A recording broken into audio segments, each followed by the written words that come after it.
Okay, now let's go to Salam Istisna. I think we mentioned a bit about those contracts. Both are forward contracts in the sense that in both contracts, the product or the commodity is being delivered in a future date. However, there are some differences. So in Istisna, the product requires manufacturing.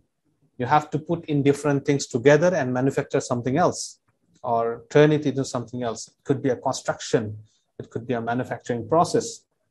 Whereby in Salam, it's basically a fungible and commonly available commodity, usually like agricultural products, etc.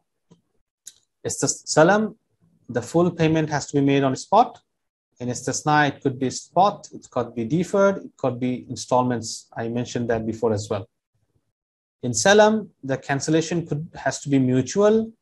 In Istisna, if the work hasn't been started, the orderer, the purchaser can unilaterally cancel. Of course, if in the contract they sign together, it mentions that no one can unilaterally cancel, then they have to follow that. The delivery date in Istisna could be flexible, but in Salam, it must be fixed. And in penalty clause, Salam, we cannot have any penalty clause. We cannot say, if you don't deliver within a specific amount of time, then you have to pay this and this penalty. We cannot have that. But in Istisna, it is allowed.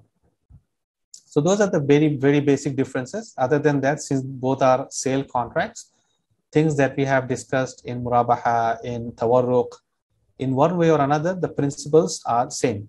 In fact, whatever we have discussed in the Gharaz slide are also same. This session was brought to you by TAIF and Adl.